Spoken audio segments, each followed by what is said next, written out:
Yep, right on cue. So in a video a while ago, I'm going to put a link. I mentioned the fake alien invasion that would happen. I showed the video in New Zealand of the basically US Defense and DARPA, whatever else, testing technology that would later be used in the fake alien invasion. And guess what the Pentagon just releases today? Yes, that's right. They have found the words in every media, the same thing, like BuzzFeed, everyone's copying the same title, is that they have found UFOs with materials made not of this earth, blah blah blah. It's just so fucking predictable. It's not funny.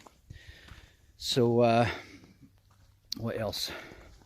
So a friend of mine put something on Facebook the other day about the people who don't believe in wearing masks are not. I'll still wear the bloody thing, but the people who don't believe in wearing masks are narcissists and this and that. It's funny how the same guy talks about labels, yet he uses them all the time to defame others that don't follow the doctrine that he's been programmed to think.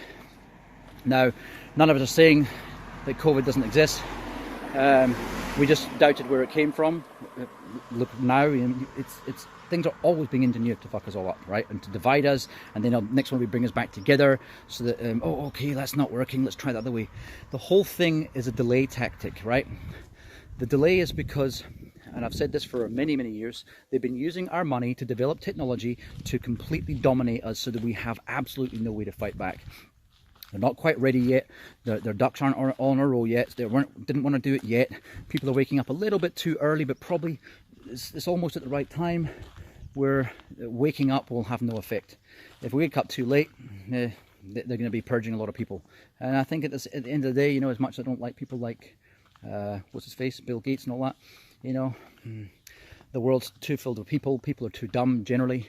I don't want to be in a world where there's only half a million or 500 million people left, and half of those are pedophiles, pedivores, whatever the fuck they are. But at the same time, it's kind of, you know, if what has to happen. Well, put it this way: if people like my friend who keeps on posting these dumb posts, acquaintance, let's call them, if they keep on thinking that everyone else is a conspiracy theorist, they've been saying these sort of things for years. The evidence that it takes to make people like me even mention a possible conspiracy, it's a theory, right? It's amazing how it's a lot more evidence that's required to make me think these things. I've got to find a smorgasbord of evidence before I start thinking this. And you see, it's evidence of things that have happened, occurrences in this world, right? Now, isn't it amazing how, for these people to counter their beliefs, it takes so much to get to where they believe what they believe in the first place. First of all, it's programmed into them by the mainstream media, and think, let me do my research. Oh, PolitiFact, you know, Wikipedia, all the usual suspects, all the usual channels that are there simply to support the mainstream narrative, which is all fucking lies, right? And it's the same people that own the other ones that say, oh, we're right. It's like me making a clone of myself to say, look, I'm not the only one who thinks it. Look, this guy thinks it too. Oh, it's me again. You know, that's all this shit is. So now we have the fake alien invasion on cue, like it was meant to be all along, and it's all ridiculous. They've been testing this tech for years. If you've seen the videos about DARPA trying to queue us up for this sort of thing, a few of us have seen me back in 1994. Actually, even in Scotland when I was younger, a few of us have seen evidence of UFOs. And you know, when I was younger, I thought it could be aliens, and midway through my life, I thought, oh, this is probably government tech, given the fact they take so much money off us to produce things that we're not allowed to see, secrets in every country that are apparently to defend us against this other country over here, which for all we know are in cahoots with our own government, stealing money off their people, pretending that, oh, this is communist country here, this is capitalist here, we're not the same. It's just to build that whole, yeah, my team's blue, your team's red, his team's green. That's all it is. At the end of the day, we all live in a fascist dystopia ruled by a collection of evil people, many of which are paedophiles, as we've seen by these cases. Now, isn't it funny? My ex-wife just wrote, because she's also woke, proper woke, not the stupid libtard one. She was saying, you couldn't make this shit up on the very day that what's it called? Ghislaine Maxwell.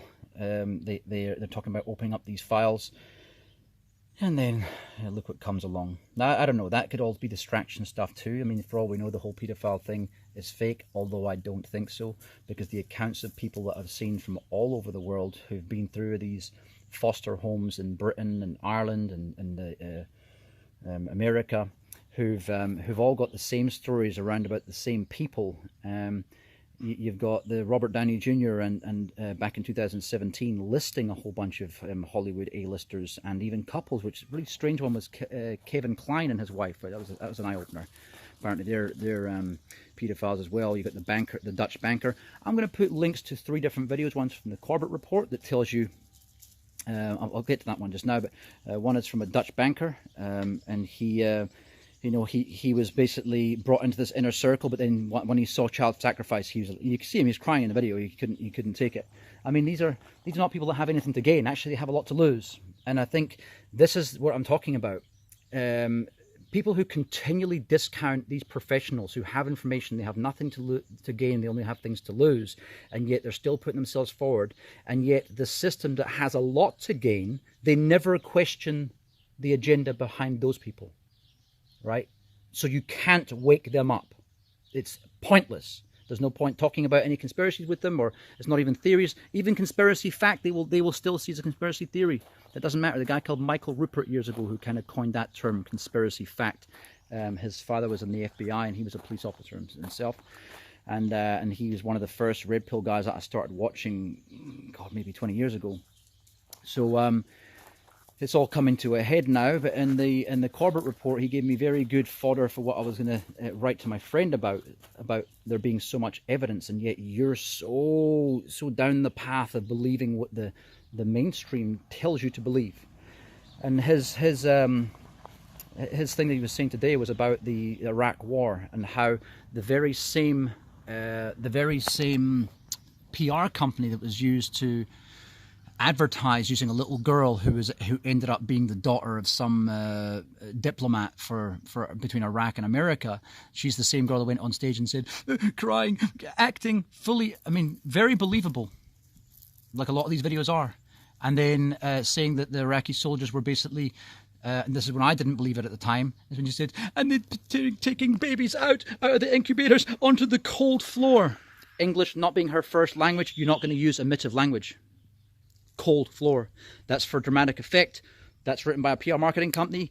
Guess what PR marketing company? It's the exact same one that's been used, that was used for all the movie stars, Ellen DeGeneres and all these people, and the Jay-Z's wife. Jenny from the block, you know, all these people who they're going to give up their Twitter and their Facebook feed for a day for the WHO to give it to feed us propaganda using Dr. Fauci, right? They all said that openly. Well, this is the company that organized that is the same company that organized the falsification of the narrative that got us into the Iraq, got Britain and America and to many parts of Europe into the Iraq War. How much fucking evidence do you need? But they will still need more. No. They'll never finish with their doubt. The doubts always have to come. You're a conspiracy theorist. Well, as I've said a few times, you are now the conspiracy theorist if you think that all of us are believing something that's not false. Because if you think that we're all getting together just to believe some false narrative to push some agenda, then you're a fucking conspiracy theorist. I said this in a video about 3 months ago. You can turn that whole label on its head now. And as they say, using the labels like libtard and everything, well, it's the same as using a label like conspiracy theorist to shut down conversation. I can't believe my friend did not see the hypocrisy in his statement, but he didn't. There's no big surprise there, because you know, the clown zombies of this world, they're the ones who are going to be cannon fodder first. By the way, they're the ones the system are going to purge first. You know, I'll probably be midway. There'll be people that are like me but have more money and they have more social standing, whatever. They got more connections that will probably be able to survive a little bit longer, depending on what the population will get like. But we are nearing some kind of purge situation, and at very best, some international social control of billions of people. Anyway, I'm going to leave it at that. Times are going to start getting really, really bad soon. My friends put it in a video recently, and I've put it in a lot over the years. The these days are here. All right, bye.